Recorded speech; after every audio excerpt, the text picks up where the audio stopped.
Now, when he says, I am, since he does not want to be identified as a chair, or be identified as a tree, or be identified as a man. In fact, there's a passage in the Bible that says, I am not a man, that I should lie. Did you hear that part there? Now, that's even more complicated. We say we are created in his image, after his own likeness. And Nzwe 6:0 comes around and says, I'm actually God, and I'm not a man. So in the midst of your imagination of what I look like, don't look at yourself and think that I look like you. I made you in my image, in my likeness. So what is the likeness of the image of God? That's for serious theologians. It might remain with a few of us talking on the forms and norms of God. Come with me. A little bit of philosophy will help us because we're going somewhere. The lowest, the most primitive form of human existence is physicality. Physical. This is the most primitive of all forms of life. It's a manifestation of this. Hello? This is the most primitive. Why? Because what is more important is not the shape of this thing, but what you can see, the software that is inside this phone. And that software will be nothing without a signal somewhere and a service provider somewhere who makes this useful. You can't see that. And that on its own is actually useless without a brain sitting somewhere in the company called Apple who thinks as to what must go into this thing, yes or no.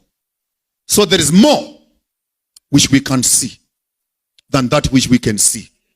Those who survive, therefore, only on what is visible, forfeit the opportunity to experience what is invisible, yet present. The fact that you are looking at me right now, I can't see your brains. It doesn't mean that they are not there. They are invisible, yet they are present. Your behaviors cannot be qualified only by what I see. For what I see can deceive me. Eyes can only see in 1D. In some certain instances, in 2D. When there is enough light, you may see 3D. With extra help, 4D.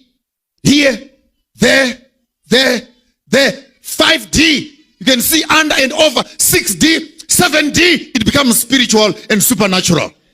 Therefore, when you look at me, even when you say you're looking at me, you're only looking at me on one side. A little bit of my ears, my back you can't see. But I'm present. To trust your eyes, therefore, is to have a limited sight into the realities of what is really there. Don't deal with people, therefore, on facial value. Deal with them at a spiritual level. Come on, guys. If you can see it, it is temporal and it is cheap. For what we cannot see is spiritual and permanent. Don't make decisions based on the physically visible. Make decisions on the spiritually invisible but present. One of my favorite scripts, I always say this, therefore don't worry about the man who steals your car. Worry about he who is with him who steals your car. It's not about the one who is insulting you and cursing and swearing at you. If I were you, I'd close my eyes and see that one who is with him, who is cursing and swearing.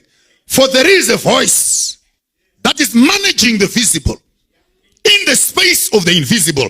Therefore, to fight the physical is to lose the battle of the spiritual. Eye for an eye, tooth for a tooth will leave the whole world toothless and blind. Will have killed each other and missed the real enemy behind the curtain.